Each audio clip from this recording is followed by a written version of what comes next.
Welcome to Our Girl Relationships. On this channel, we discuss day-to-day problems people face in their lives. Let's start with the video. My 30 boyfriend 35 has 2 kids with his ex 35. They have split custody, but in practice, she doesn't follow it, and it's been getting worse over the years. Boyfriend and I have been together for over 2 years. During the first several months, things were great. His kids were doing well. They spent ample time with both my boyfriend, their dad, and his ex, their mom. I spent a decent amount of quality time with my boyfriend and was nice towards his kids, still am. Our intimate life was great. We went on routine date nights. Within the next several months, things slowly began going downhill. The ex became less involved in her kids' lives. For example, she would spontaneously drop them off at his house during her week, even right as he and I were about to head off to date night. Or, in the middle of intercourse, she barged in his house unlocked with the kids during her week because she didn't feel like watching them and would drop them off and drive off. Just a couple examples. The second year, this past year, has been insane, to the point where he's basically doing everything. She won't attend any school events regarding the kids. She stopped showing up at their birthday parties. She sends them over with old dirty clothes. She ignores her oldest child whenever they try to contact her through Kids Messenger or my boyfriend's phone. During her week, she won't take the kids to the doctor if they're sick. The youngest 4 is still in diapers. Boyfriend and I have been trying to potty train him, but the mother refuses, which doesn't help the minimal progress. This has taken a toll on the kids as they've been having serious behavioral issues since their mother has backed away. The youngest, for example, is always crying out for his mother these days. The oldest, 10, is showing signs of an eating disorder and thinks she's not pretty or good enough. She tries to starve herself. I try to cheer her up. She also has been complaining and crying to me about her mom ignoring her. As a result, my boyfriend has had to spend an increasingly large amount of time with them to make up for when their mom is absent. He got the oldest one into therapy 4 months ago, but she's had little progress. Our intimate life has gone down to almost nothing, which he is fine with for now, or so he says, but it's seriously been affecting me. We also rarely go on date nights anymore. I was recently in the hospital and he was supposed to check on me, but got sidetracked again regarding his kids about something else the ex did. I ended up crying. I had a heart-to-heart talk with him yesterday on how I felt, that I was feeling intimately frustrated, undesired, and like an outsider in the relationship. I told him at this point he either needs to not be in a relationship so he can work solely on his kids and fix what his ex has caused, or he needs to set hard boundaries with the ex so me and him can have a real relationship together. He got furious and told me I shouldn't make him choose between him and the children. Am I the a-hole? Edit. Thank you for your input. I'll consider both sides, whether I should end it or power through.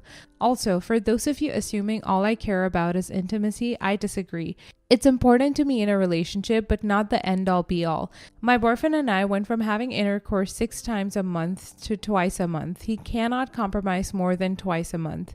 Also, he was not visiting me at the hospital when he told me he would check on me. I feel unwanted. I've done my best trying to be there for the kids by playing with them, taking them out for ice cream, watching cartoons with them, etc. I taught the older one how to swim, like a fun aunt role, as I don't have any legal ties. I'm very nice to them, but the damage their mom has done seems to be a lot. I'm also unhappy that the ex can walk in the door at any time because she feels like it. I feel conflicted. I want what's best for the kids, but I'm currently feeling like I don't matter at all in the relationship. I remember during the beginning of my relationship, my boyfriend and I agreed to be there for each other, including needs, emotional, physical, etc. You're the a-hole. I don't want to believe you are seriously complaining about your intimate life when his children are basically being abandoned by their mother. You're right. He doesn't need to be in a relationship with you. He obviously has bad taste in partners because you and his ex sound like truly selfish people. This is what got me too. She's complaining that she's intimately frustrated, yet these kids are being neglected and no doubt emotionally abused by their mother. You're the a-hole. You can choose between having a relationship with someone with kids or not. That's the only choice here. Those are his children, not puppies. They will always come before some girlfriend, and every partner he takes from now on until they're 18 at the youngest will always have to expect that. If you want a childless partner, then make that a requirement and pick someone else. Same here. I've broken up with someone because they were 1, allergic to cats, but assured me it wasn't that serious. But then, when we became exclusive, started making passive-aggressive comments about my cats. And 2, didn't like my dog because he's a big dog. Didn't do anything to him, just doesn't like big dogs. My dog is 14, so he doesn't even have patience for me. And I damn sure enough looked at him and was like, damn, well, I guess this won't work out. See you around. Then he had the nerve to hit me up later and was like, you're really going to break up with me over animals? That's why you're still single. I not so politely told him to go F himself, and yes, I would gladly stay single for the rest of my life rather than give up animals that have been with me and helped me with douchebags like him. Broke my heart. I didn't say all of that, just said, yep, guess I will be, and hung up, but the rest I thought. You're the a-hole. If you don't want this, you can leave, but asking him to make a decision is an a-hole move. Of course, these poor kids are the priority. They need their dad. If you have kids with him, you would like him to be the best father possible, isn't it? Well, that's what he's doing now. Actually, I would encourage him to ask for more custody since the mother is not reliable. He must do what's best for the kids at this moment. That is the most important thing. Grow up. How do you think he feels? He didn't choose this workload and stress fell on his shoulder. How do you think the kids feel? They miss their mom and stability. This isn't about you in any way. This is a family in turmoil. If you can't handle it, leave. A father will never choose a girlfriend over his own kids, especially when he knows 98% of the parenting falls on him and they wouldn't have anyone. If you value intercourse more than this man you love and the kids, you're nice to just walk away. While I totally understand your frustration, I do have to say you're the a-hole because when you choose to date someone with children, you have to anticipate that this is going to be messy, unpredictable, and pretty much anything can happen. Plus, you're dependent on the behavior of the other parent. I understand that the situation has changed since you and your boyfriend got together, and I do wonder if his ex is using her children to sabotage her ex's relationship with you. Awful. But regardless, he does have to put his kids first here. I'm separated and have kids and also have been in a serious relationship. My rule is my kids need to come before my boyfriend's needs, but my boyfriend's needs come before my kids' wants. Unfortunately for all concerned, especially the kids, his kids' needs are clearly not being taken care of by their mother and they need to take priority here with their father. To give him an ultimatum is unfair. If it doesn't work for you, you need to end the relationship and move on. Next story. Am I the a-hole for locking myself and my newborn in the guest bedroom so that I could finally spend some time with her away from my wife? Hello Reddit, my daughter is 2 weeks old. I have barely held her since she was born. My wife constantly has her. When I do get to hold her, my wife just starts crying hysterically until I give her back. I asked her why and she said she was anxious that something would happen to our daughter and that's why she felt the need to hold her so close. No matter how much I tried to reassure her, she just wouldn't let up. I practically begged her to let me just hold her so that my wife could shower, eat, and care for herself, but nothing worked. I felt like I was losing precious bonding time with my daughter, so I did what I thought I had to do. My wife fell asleep on the sofa with our child. I took her, went to the guest bedroom, and locked the door. My wife woke up shortly after, very upset, of course, that our daughter wasn't with her. She soon realized I was in the guest room and begged me to open the door. She was crying, kicking, and screaming. I didn't open it though, and spent a good couple hours with our daughter there. Apparently, my wife had called her mom because I got a call from my mother-in-law cussing me out, saying how I shouldn't be taking a newborn from her postpartum mother and other things like that. My wife has been furious with me and won't speak, and I'm just so frustrated because I really just want to spend quality time with my child, but maybe that wasn't the way to do it. Am I the a-hole? Whoa, Jesus Christ, your wife needs help ASAP. From an actual therapist or doctor, not you. You both need to come up with coping strategies if she has postpartum depression or severe anxiety. You should not antagonize her by locking yourself in a room with your child. Please get some help and eyes on the situation immediately for everyone's safety. You're the a-hole. Is no one else concerned about the baby? Their mother literally won't put her down. She fell asleep with her. That's so dangerous. Original poster absolutely should have taken the baby out of her arms, at least for the sake of safety. But locking yourself in a room while your wife is in agony isn't cool. The baby probably didn't like hearing panicked screaming, banging, etc. either. No one's mental health is being looked after. I remember not wanting to leave the room that my newborn was born in, but yes, other people held her. I remember the first time my mom convinced me to take a nap while she held her daughter.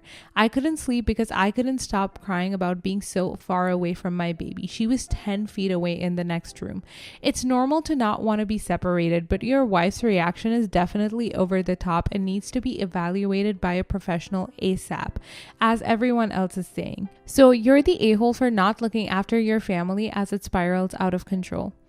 Okay, so you're the a-hole only for not doing your homework. Did you take a birthing class? Did you look into postpartum depression and other issues that are common post-birth?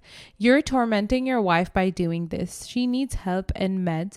Don't wait for the 6-week checkup. Get her in now and don't separate her. You're giving her anxiety and pain. That is so cruel. I know you want to spend time with your daughter. However, this is the worst way you could do this. I really hope this is fake. No a-holes here, but you're kind of the a-hole. Your wife is experiencing extreme postpartum mental health issues. This reaction of hers isn't healthy or normal. A bit of hesitance is normal, but crying every time you want to hold the baby is not. I understand and empathize with your rightful desire to get to bond with your new child. A better way to work on making sure you get that is therapy, not locking yourself in a room with your child while your wife has an active breakdown outside the door. If she felt nervous about you holding the child before, you did yourself a negative favor. Everyone sucks here. Your wife needs help. It's not just her baby, but yours too. No healthy parenting scenario involves one parent gatekeeping their child from the other. That being said, as I mentioned, she needs help. What you did is not that help and will clearly make the situation worse. No advice, since this is not the place to be seeking advice from. Go seek out professionals, as this situation is not sustainable. Next story. Am I the a-hole for not wanting my disabled sister at my wedding? The title sounds awful, but please listen to it all the way till the end. My 22 female sister Anna, 21, is special needs. She has severe autism, and while she is verbal, most of her communication is physical, like sign language, due to her social discomfort. She does speak around family though, and has pretty bad cognitive skills. She can't comprehend boundaries and lives with our parents so they can best watch her. I'm getting married in 3 months. We planned a simple wedding and reception at my fiance Michael's parents' barn and farm. Since it's all gonna be DIY, and we aren't planning anything too expensive, we can do things pretty quickly since flowers, food, and decor will be provided by his family. I sent out invites last week and I asked Anna not to come. I told my parents I understood that would mean they would not show up, but it was just a heads up.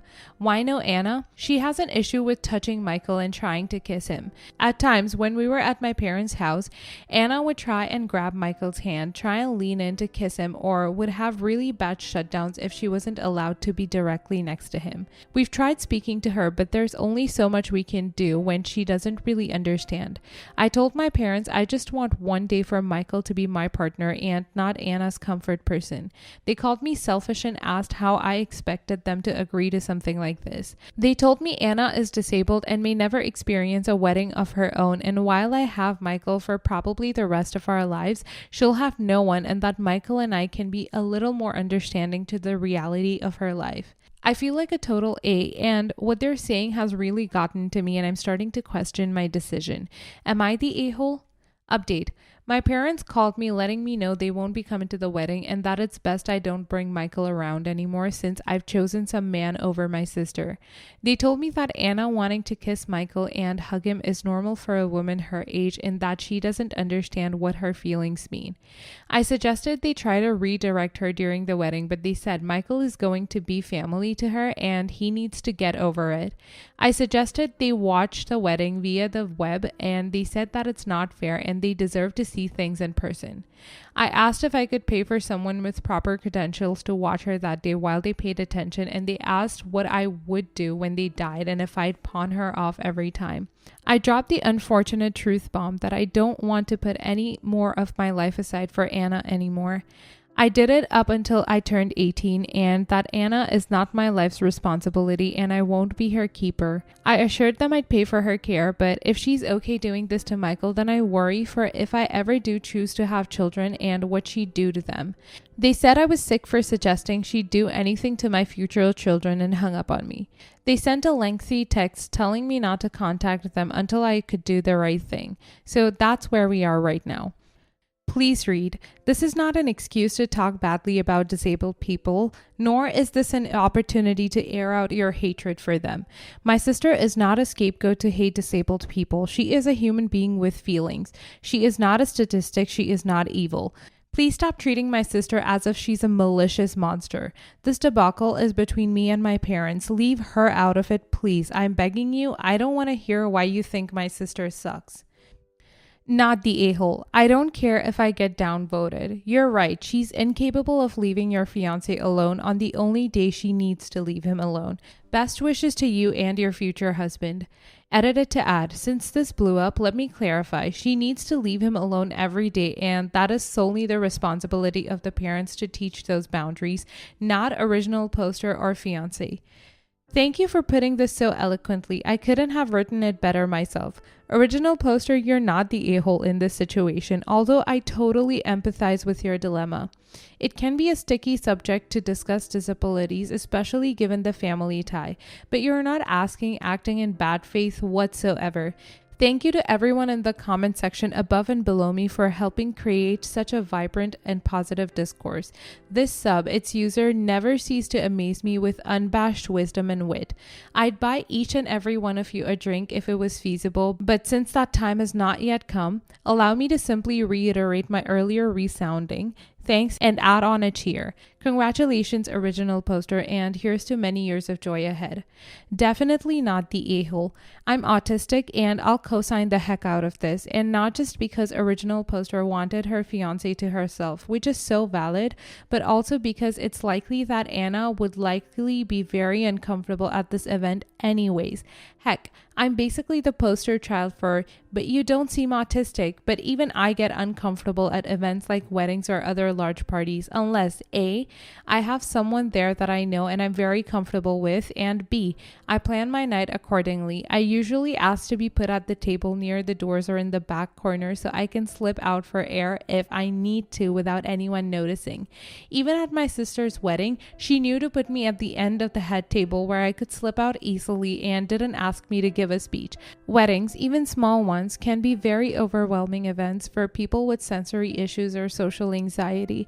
Forcing original poster to accommodate Anna at her wedding and forcing Anna to go to a wedding seems lose-lose for both sisters involved. Not the a-hole. Neither is poor Anna. It's your parents. They told on themselves because it sounds like they expect you to share your spouse with her to make her life more fair somehow. It really sounds like they've been secretly encouraging and supporting this behavior. The most charitable thing I can come up with is maybe they've deluded themselves into thinking anything to avoid a meltdown, but that way lies in madness.